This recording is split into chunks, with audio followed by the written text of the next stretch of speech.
Hello, Terry here, and we are back with Mirage Noir, the Prologue. So, previously, I've reached this point of the game, and there should be only 30 minutes left, or 40, I'm guessing, the game left. Not the full game, this is just the prologue, of the prologue left. So the stranger is still not awakened after apparently being some caveman trapped in ice or something. Yeah, enough talk. Let's continue playing the game, shall we? No one knew he was here. Is this a village or something? I wouldn't have any trouble if I had to ease his suffering. He didn't die, but I wasn't sure if he would ever recover.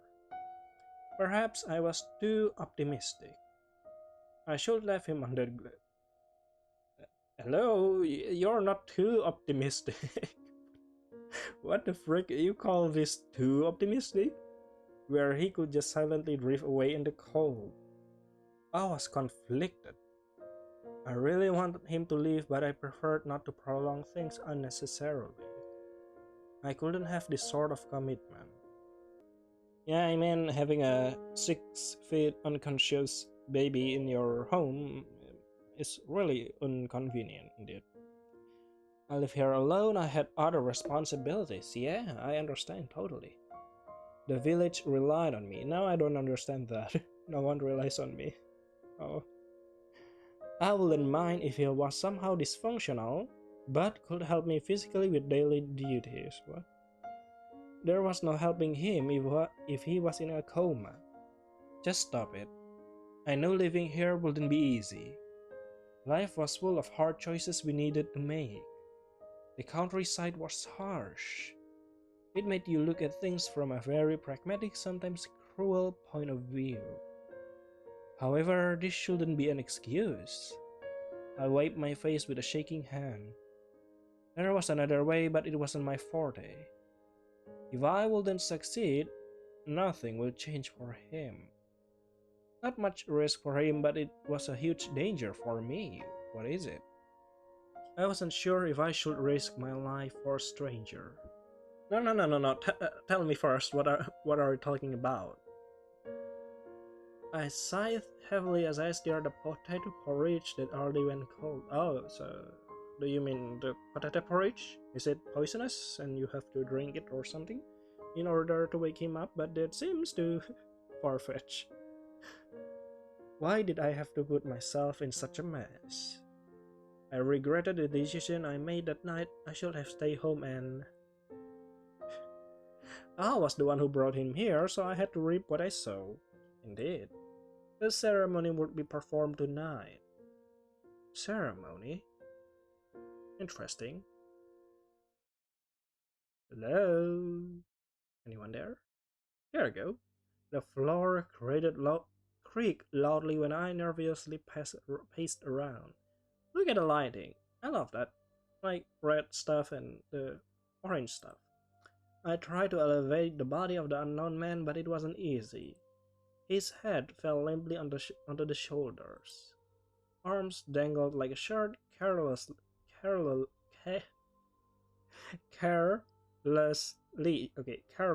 thrown on the chair. There we go. What a pity. I sat on the bed in front of him. The ritual itself didn't need any special requirements. I just needed a calm mind.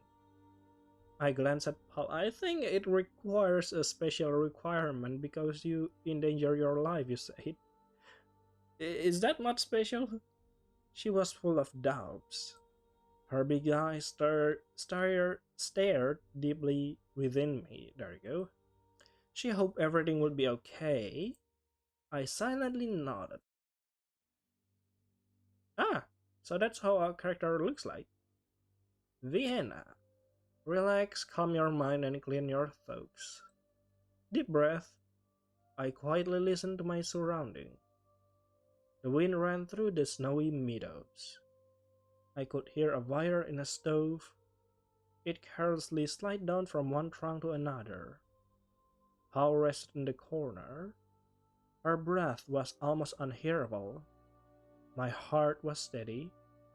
I could hear how it arduously pumped the blood through my veins, without a stop.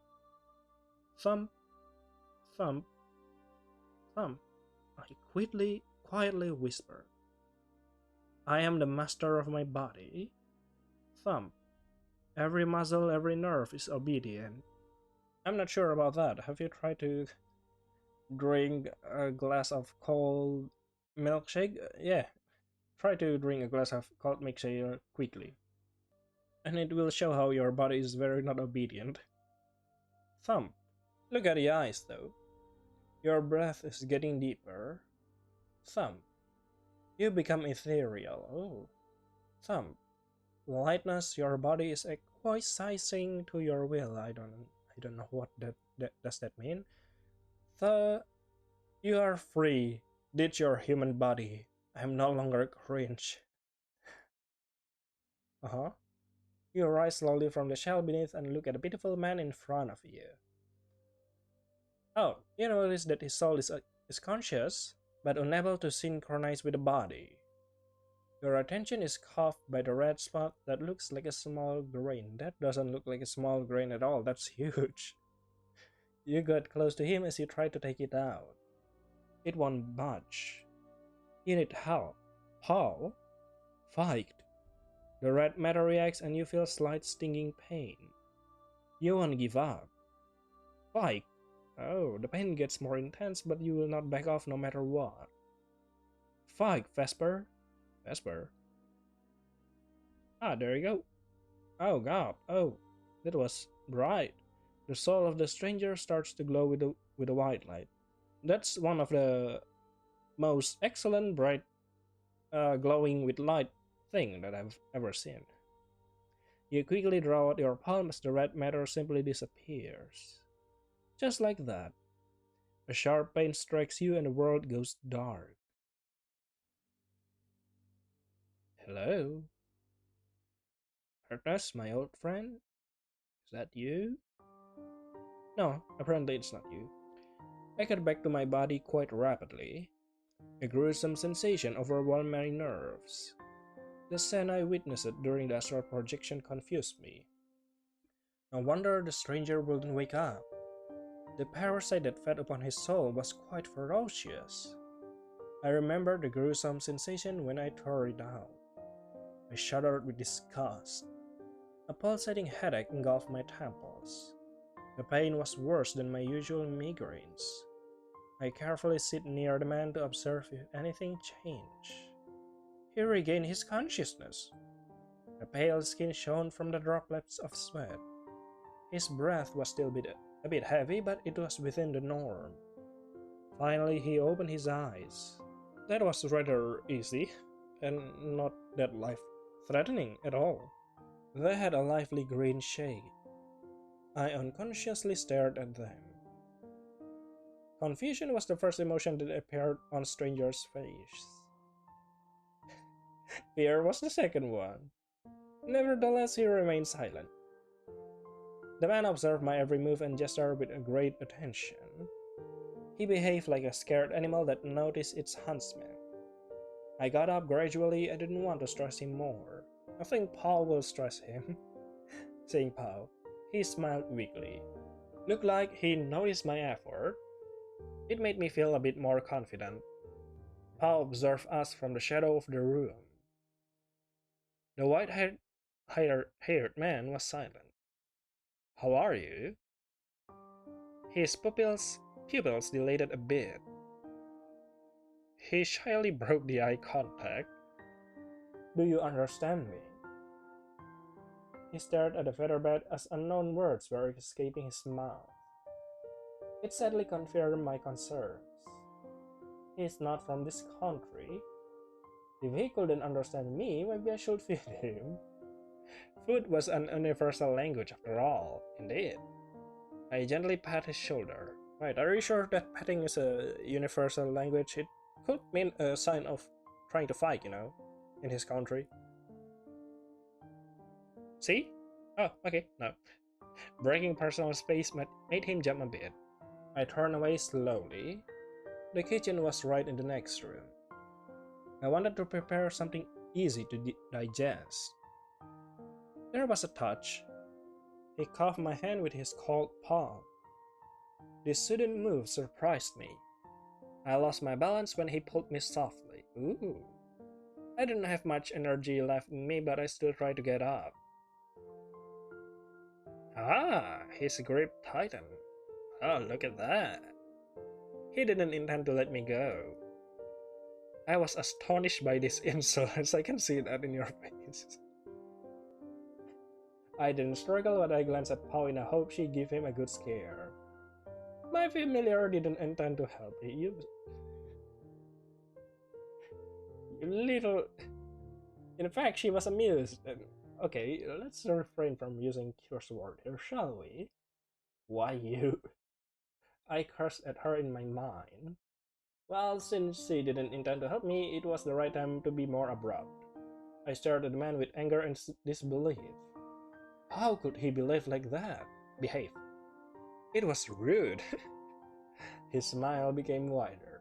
I like this because this somehow doesn't go to the cliche where the man pulls the girl and the girl was just like blushing or swooning or something like that.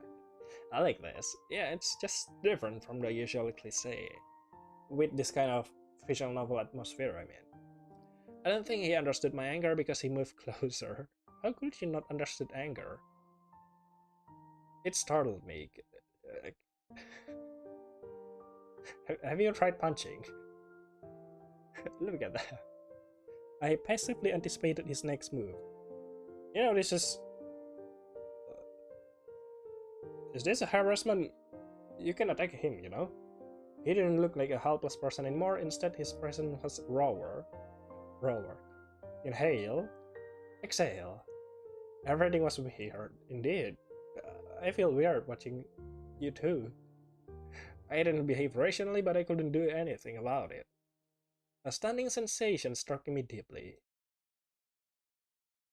Unrestrained joy, happiness. Darkness turned into light, freedom. Taste of life. Ooh. It all became so vivid. Wait a minute. These were not my feelings. My mind was filled with the man memories. Ah. The icy coffin, cold forest, and a dangerous beast lurking in the shadow. The void swallowed everything around. The frightening redness attacked from within. My face. A feeling of relief dominated the space. It was weird to be seen as some sort of savior. This man channeled his recollection through a telepathic connection. He tried to make up for not being able to speak a common language. It was foolish of me to misread his intentions. Hey, it's not wrong of you. I mean, it's to keep your own self safe. My face got red from embarrassment. I hope he didn't perceive my distress. I will die of shame. You act so different from last time. Okay, then never mind. He distanced himself. Okay, now your expression truly changed. His gaze said it all. Oh, so he knows. Great. Nevertheless, Vesper was heavy as if a heavy burden was lifted from his shoulder. Oh, that was Vesper. So his name is Vesper. I wasn't in the mood to argue anymore. It was irrational, but I didn't want to be on a guard right now. Pao didn't intervene either. Pao, you... I trusted her judgment. No, you did not. Back then you did not. Now you say you trust her judgment? Okay. Exhaustion finally consumed my mind. I lay down and didn't care about my surroundings. A rough hand gently caressed my unruly hair. Hey, stop it. Or maybe I just imagine it.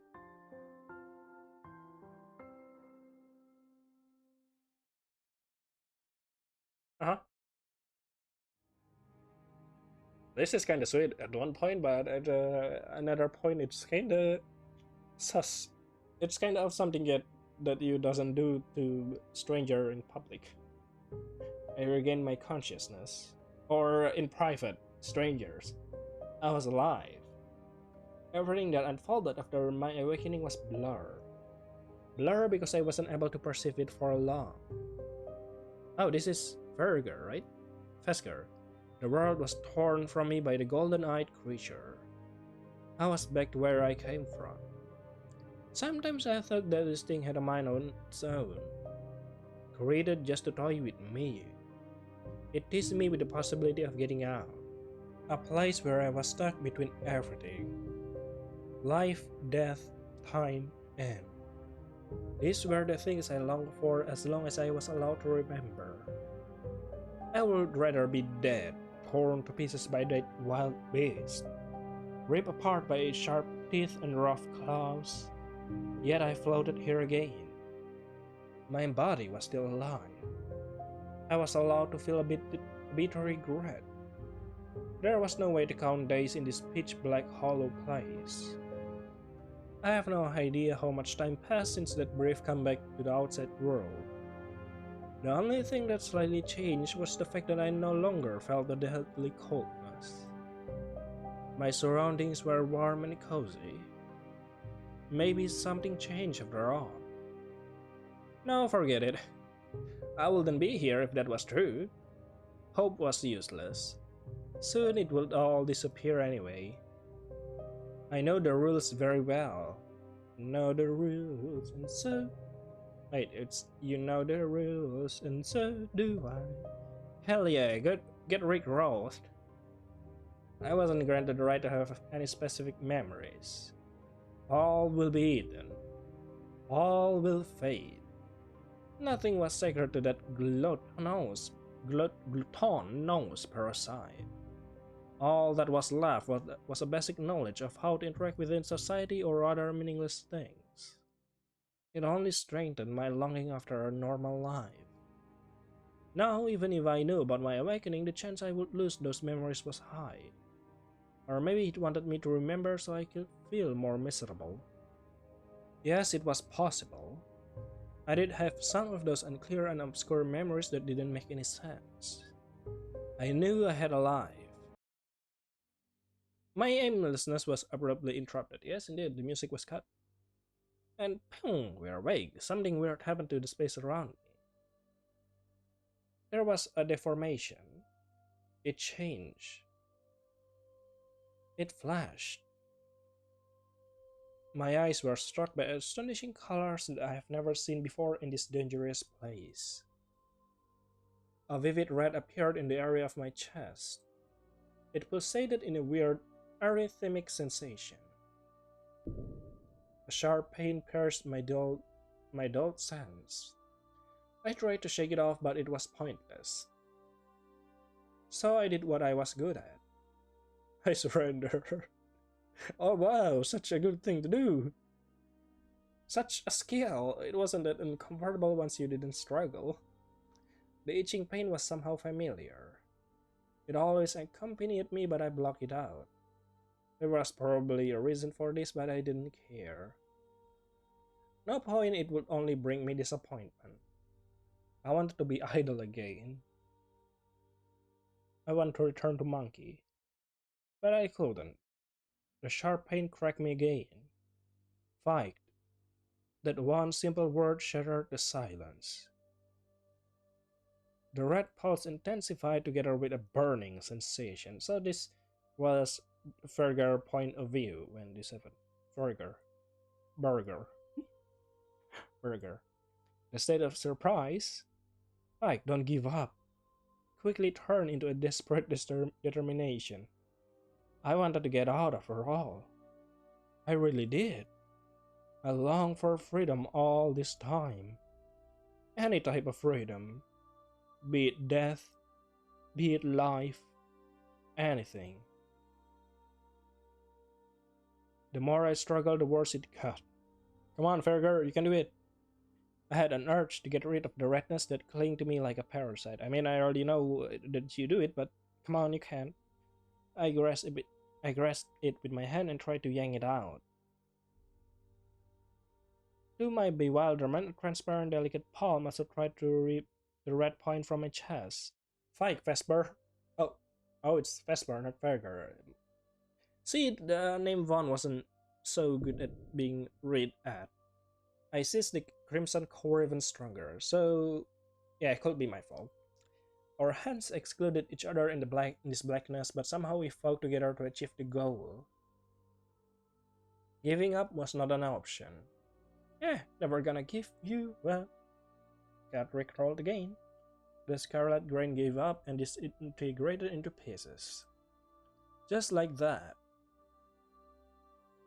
Ah, I was lighter. For a brief moment I saw a silhouette of a young woman which disappeared in the ray of light.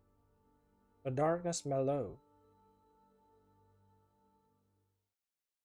And you wake up.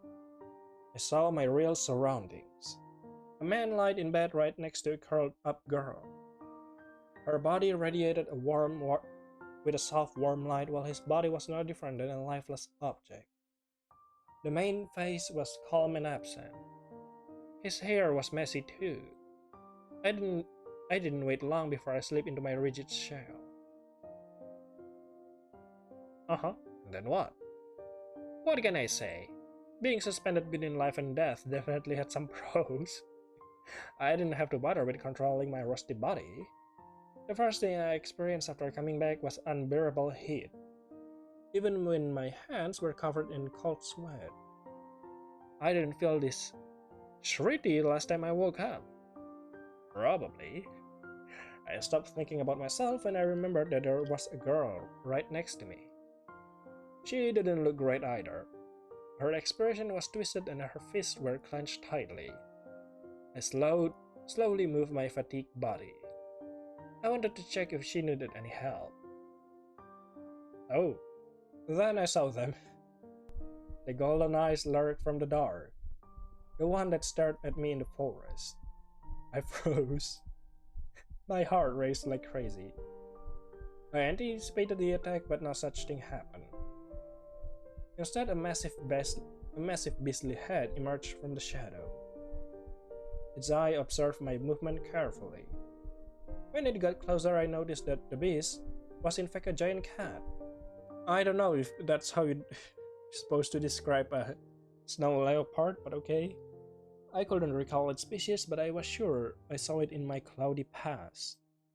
The animal approached the young woman and bumped her with its head. A soft mumble came out of her mouth. I think I saw a slight relief in its golden eyes. The cat glanced at me. A warning. It let me know I was observed. The beast went back to the shelter of the shade. I stayed still. Didn't want to provoke it. Aha, there you go. The girl mumbled again and slowly sat on the bed. It surprised me how quickly it happened. There was no grace in her movement. She was tired, as if life was drained from her. When she noticed I was awake, I saw a glimmer of interest in her sight. I remembered that the big deadly beast still observed me, so I didn't try to approach the woman on my own. She got up. Her rough movement betrayed she was in pain. It was just a brief motion as she quickly masked her discomfort with a neutral stance. I wasn't surprised. It was reasonable to stay on your guard near a suspicious stranger. Sus! Her next move threw me a bit off guard. She moved closer as she tried to judge my expression. Her eyes pierced me. I didn't shy away even though she stared at me for quite some time. It was rude, but maybe I can use this. I should follow my hunch. It was an unfamiliar place, and I needed allies. How are you? Thanks could be bad. Quiet, idiot. She caught me off guard. I was surprised when I understood her speech. I should stay silent and see how the situation will unfold. Really? She didn't notice something was on my mind. Yeah, I noticed that you are kinda sus after all. So you decide not to talk. Do you understand me? Yeah, I realized there was something suspicious about you not talking, like being quiet. Yeah, I think he does. What should I do? Think. Someone I don't. I give up. These words were absolutely random to me, they had no meaning. I didn't want to say anything in an existing language. You hold in the bun. She sighed with terrible disappointment and pat my back unexpectedly. The girl broke the barrier of touch between us. My sense picked up the big cat had relaxed for the first time since I regained my consciousness. I thought it was a good time to make my move. You sure? When a woman got up, I gently cuffed her by the wrist. It surprised her, but she didn't try to get away. She definitely tries to get away. I tightened my grip and pulled her closer. I wanted to stop her from going away. I didn't anticipate that she wouldn't resist and fell straight onto me. She was too exhausted to make any energetic movements. Dang, I really lost my touch. I did work in my favor. It did, sorry, as I didn't have much strength to hassle either. What I wanted to do could be easily misunderstood, yep. She couldn't get away, so she turned to me. I saw her raw anger. In her grey eyes, I didn't find any hint of fear. It made me a bit anxious, but the giant cat still calmly observed us. So far, so good. I know that it was risky, but I still wanted to follow my intuition. I needed a patron that would help me get accustomed to these new surroundings. I wanted to survive. That was why I smiled as freely as I could. I sensed her pulse, it got faster.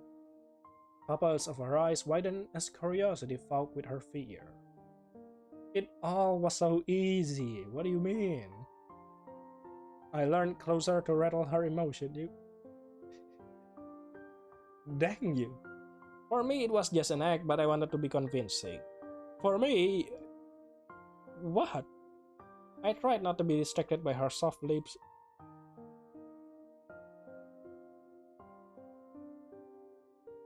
Hey girl, I think you should be careful about this, man. When the distance between us got shorter, it wasn't easy to hold myself back. Oh, is it? I stopped just a few millimeters before her ear. It baffled me when a vision of a kiss appeared in her mind. Oh really, it baffles you? There was no way I would follow the trap. Instead, I overthrew her thoughts. I sent her a projection of my emotions. I tried hard to make them as innocent and pure as I could. Oh, is that so? It wasn't easy. A feeling of embarrassment stung me. What do you mean it wasn't easy to send innocent stuff? It was her own disappointment. She was surprised that she expected something more.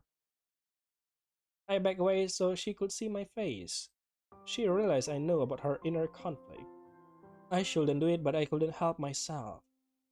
The girl sighed softly as if she didn't care anymore. She barely had the strength to sit. Her eyelids were opened by the sheer power of will. The exhaustion finally caught up. To my surprise, she laid her head on my lap. It didn't take her long to fall asleep. I was confused by her carelessness. She's tired? Exhausted? Maybe she was just confident that her golden-eye companion would tear me to shreds if I tried anything funny. Well, I couldn't move away. I didn't know anything about the situation I was in. I hesitantly raised my hand to pet her long, wet, how do you say wet? Colored hair. I closed my eyes. A plain blackness welcomed me. It was different than the phenomena I was engulfed in not too long ago. An irrational fear of falling asleep didn't leave me. I couldn't get rid of it. There was so many issues I had to deal with, so I should try to focus on them. I still didn't remember anything worth noting, but there's some social knowledge engraved deep within me. I knew how to act around people and how to try to bend their will to my favor. Alright, cool dude. So, occupied my mind, one of them made me especially concerned. Thugs occupied my mind. How did she know my name? Maybe she saw me in the past. Or perhaps it wasn't my real name and she just came up with something. Those questions bothered me. Yeah, how does she know? I couldn't find acceptable answers. The only thing I could do was to wait and see. The night was long. A headache crept under my skull, but I still preferred the discomfort than a healthy sleep.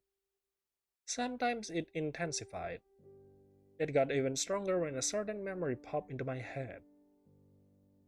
Oh, it involved a distinct woman engulfed in a bright light. She stood in front of me, so all I could see was her back and faint smile. The rest of the woman's face was covered by her ridiculously long white hair. Same color as mine. Who was she to me? Was she my sister? She looked too young to be a mother, but maybe it was a very old recollection. I mean, not gonna lie, from this point of view, you're kinda short. Maybe it was just a coincidence and we weren't even related. I didn't have a clue why she appeared in my head. Thinking about it made my headache worse, so I stopped straining my brain. Memories were not something I could rely on. They could be erased easily or be fakely implanted. There were real issues I should focus on, like the girl that still sleeps soundly on my lap. If it weren't for her, I would still rot in my prison. I was grateful, but I should be cautious. After all, I didn't know why she helped me nor what are her true intentions. I was uneasy about the fact I deceived her. It didn't sit right with me, but I wouldn't change my decision. I needed to know what was going on. A silent mumble interrupted my stream of thoughts. I did hope that she would wake up soon because my weak body was all numb. The pressure of the body was hard to endure. Luckily, the murmur was a sign of change. Not long after it, she rolled onto the other side of the bed. I was free from the burden of her weight. I quickly glanced at the corner to confirm my suspicions. The giant cat still silently observed me. Did it ever sleep? I wasn't afraid of it anymore, but I considered it a threat. I knew that if it didn't tolerate me, I would be dead by now. At least the view of the world behind the window was nice. Everything was covered by the white fluff. Somehow it made me feel calm. The girl rambled something incomprehensible as she finally regained her consciousness. Okay.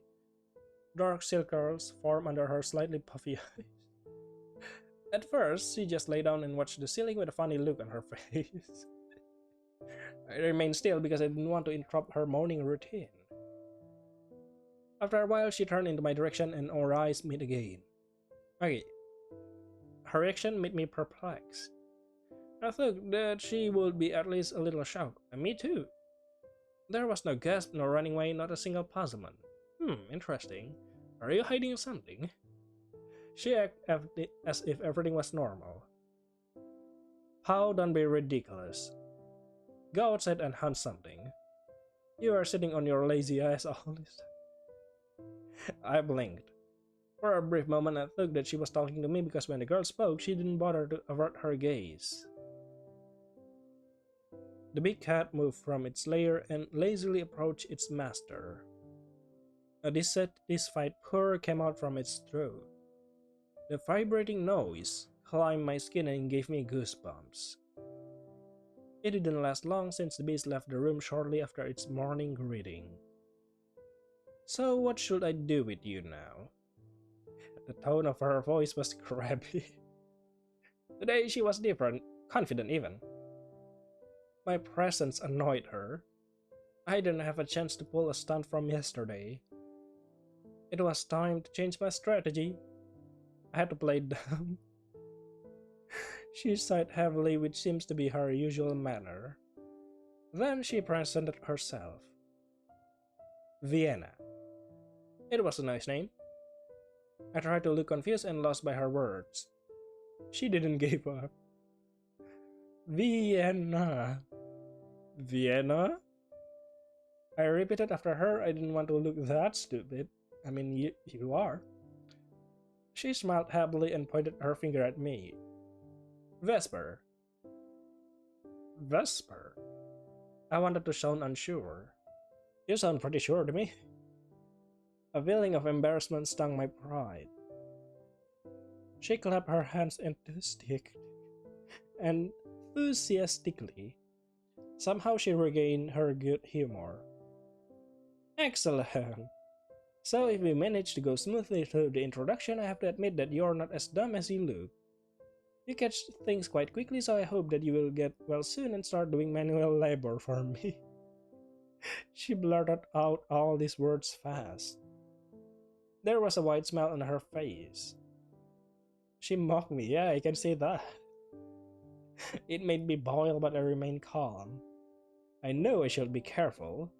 It was a test. Stay here. It was a dry command. She wanted to leave the room. Out of contrariness, I got up to follow her. It didn't end well for me. I was soon reminded that my body was still malnourished from a deep sleep. I tried to sit up quickly.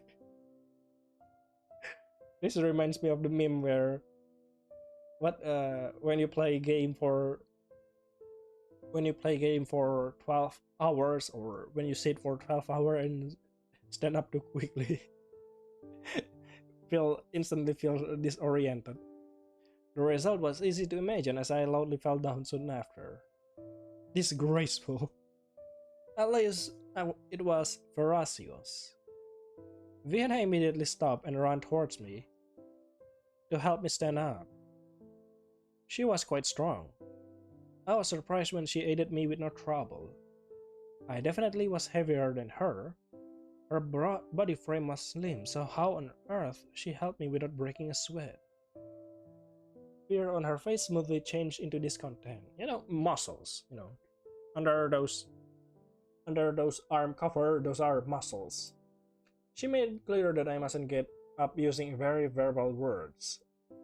I didn't argue with her, she was right. I skipped something, I think. How could I not anticipate this earlier? I shouldn't get up until I regain some of my energy. Finally, she left the room.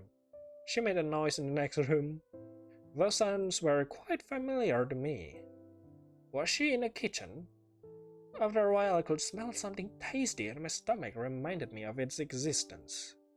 It rumbled like a bag of shaken stones. What do you mean by like a bag of shaken stones? How bad is your stomach? I didn't eat it for so long I wasn't sure if I still knew how food tasted like. Not long after, Vienna came back inside. She held a wooden tray in her hands. She approached me with the food and placed it on the quilt right before me. My nose was struck with a nostalgic aroma. I didn't have the pleasure to eat for such a long time. In just a few seconds I would turn into a beast and devour this tasty-smelling meal. She was amusement, as if my anguish caused her fun. These two people have somehow a little bit twisted character, aren't they? It didn't matter. I would wildly take a plunge into the delectable-looking me grouts. She gave me the grouts! What's grouts? A sticky mash filled with disgusting lumps and no aroma. I saw how Vienna bit a juicy chicken leg. Oh, sorry. Let's skip again. She was truly barbaric. The fat slowly trickled down from her chin. Yummy. There was a triumph on her face when she glared at my shocked face. I was pretty sure she knew perfectly what I thought. No, I wasn't a child. I wouldn't get carried away so easily. You did. I maintained my usual expression and calmly ate my stew. When she saw I wasn't bothered by her joke, she stopped her immature teasing and smiled weakly. She was unsure about something. Vienna touched my arm and shook it impatiently. At first, I didn't know what she tried to do, but then it struck me that she wanted to communicate with me. She wasn't able to send me visions on her own. I wasn't sure if I should humor her, but she didn't stop pestering me. Well, she knew about it anyway, so there was no use to pretend. I opened my mind to communicate with her. The received vision overflowed with concern about my well-being. She highlighted she would give me only food that was easy on the stomach. It also contained some pictures of books, lack of knowledge and vision of the future. I got it. She wanted me to learn her language. I confirmed that I understood her. The thought transfer finished with that. I shouldn't lie about language. Now I had to maintain it. Yep, it was going to be a pain in the bum. She was content with our little exchange. She finished her food quicker than me, but she patiently waited until I ate everything. Oh, I skipped something again. When I was done, she took the dishes and spoke. Get some rest. I know that you didn't get any rest last night. While she talked to me, she made a hand gesture that suggested I should get some sleep. I shook my head. I hoped that she would just let it go. I was haunted by the notorious feeling that I wouldn't wake up again. I know it was irrational, but I wanted to postpone it as long as I could. Vienna wasn't pleased and she repeated the same gesture as she did before. Oh, sorry, stop. I replied to her in the same way. And again, and again. Her persistence annoyed me, but I didn't show my irritation.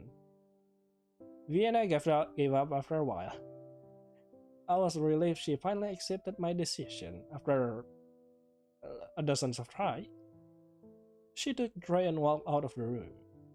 It didn't take her long to come back with water and some rusk. I took them gladly. I wanted to kill the awful taste of the mushy pulp I ate before. I didn't sense any sense. As a person, she was a bit mean, but her demeanor was honest. Oh, I was so wrong about that. What? At first, everything was okay. The minute after I drank that dang water, dizziness overcame. She forced you to sleep. What the frick? My eyesight lost its focus and all my surroundings went blurred. What the frick, Vienna? It quickly transitioned into the darkness. The last thing I saw was that witch leaning over me. Her mocking laugh rang to my ears. I deserve it for being this stupid. What the freak? I hated liars. Oh, most of all, I hated the insolent ones. Oh, he deceived me from the moment he opened his eyes. I tried several things to provoke him, but instead he was played an innocent fool. Oh, you know. He could succeed if I was a regular peasant. I wouldn't say he was a terrible actor. He just had the bad luck to cross his path with a specialist. When I regained consciousness after the ritual, I was aware of what kind of person I had to deal with.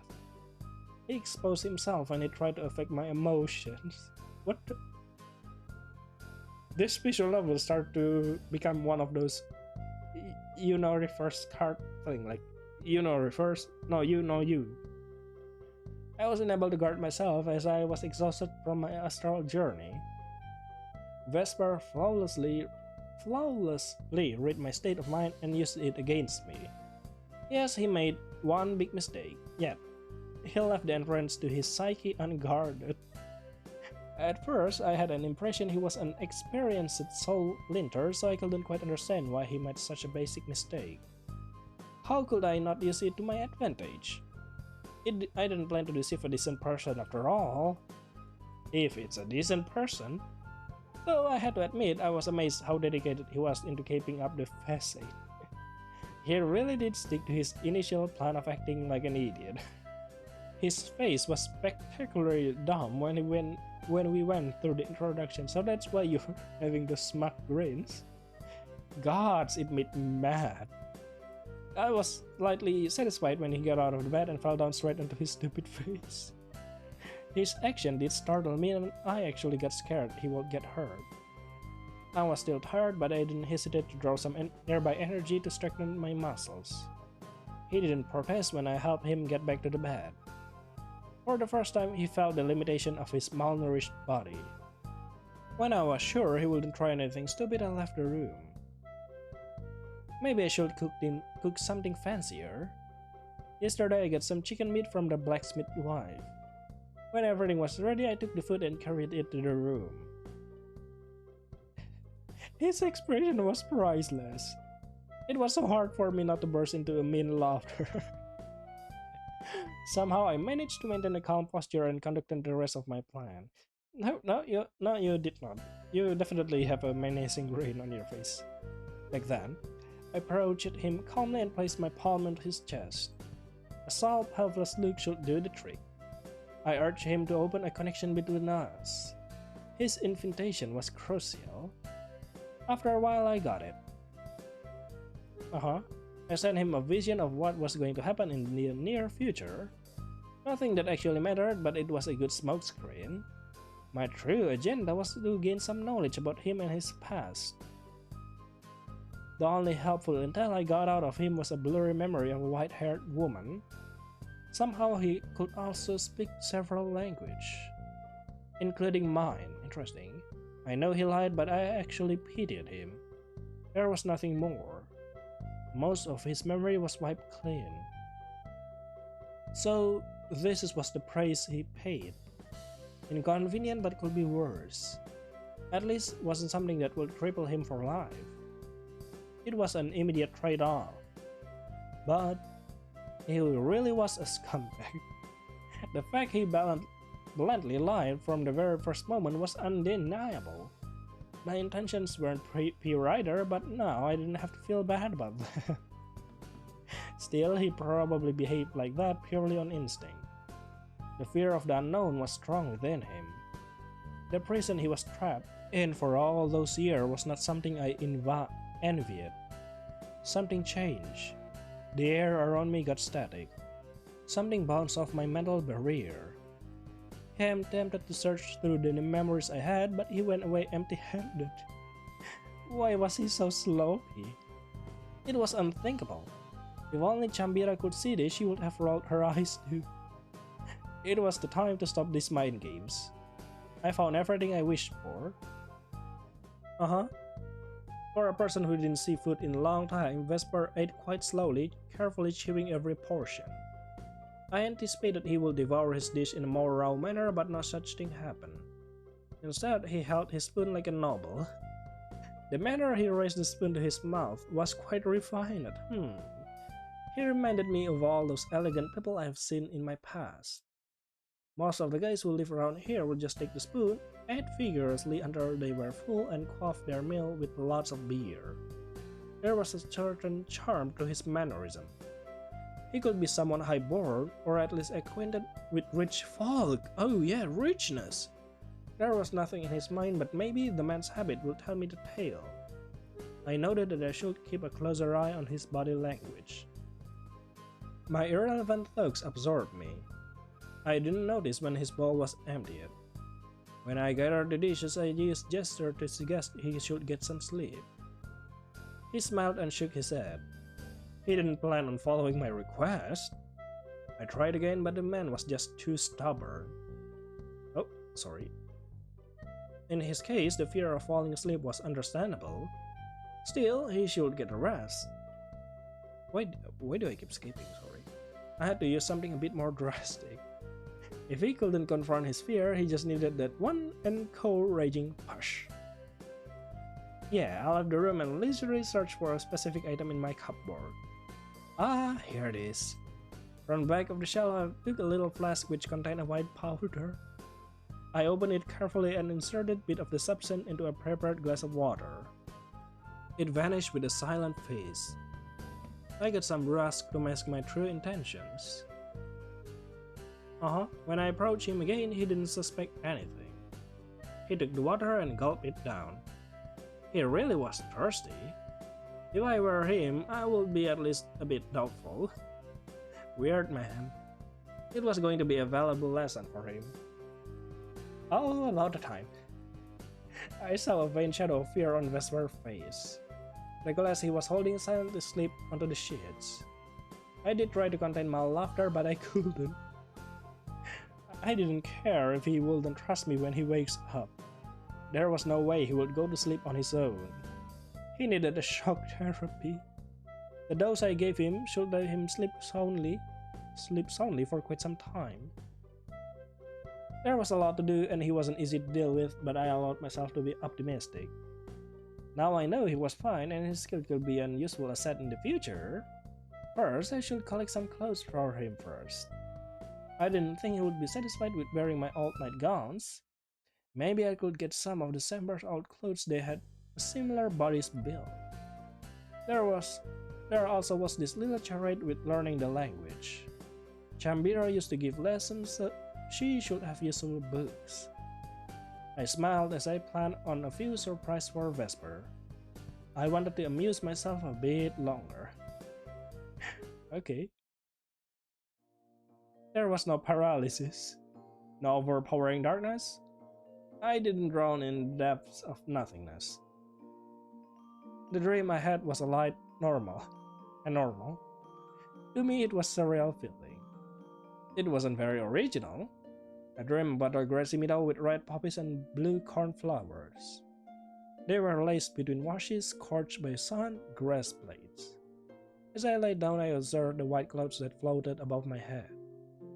In this calm place, I could truly be at ease. I wasn't too happy when I woke up. My body was well rested and brisk, but I still wanted to go back to the dreamland. When I opened my eyes, I noticed that Vienna wasn't around. All I could hear was the silent sounds of the house. Somewhere there was a noise of crackling firewood scampered by the flames. A mouse was gently scratching the wooden surface on the floor. Okay. I immersed myself in those sounds forever, but my stomach has brutally reminded me of its hungry presence. Its loud, barbarous growl filled the room. Even if I was a little better now, my body still needed more fuel. I made up my mind and left the bed in search for some food. When I carefully stood up on my own, I didn't lose my balance this time. Okay, so I think I have to end the video right here, because it's longer than I thought it would be. The developer said it should be around 30 to 60 minutes, but I'm sure this is more than 60. So I guess see you later then in the next part of Mirage Noir the Prologue. Bye bye.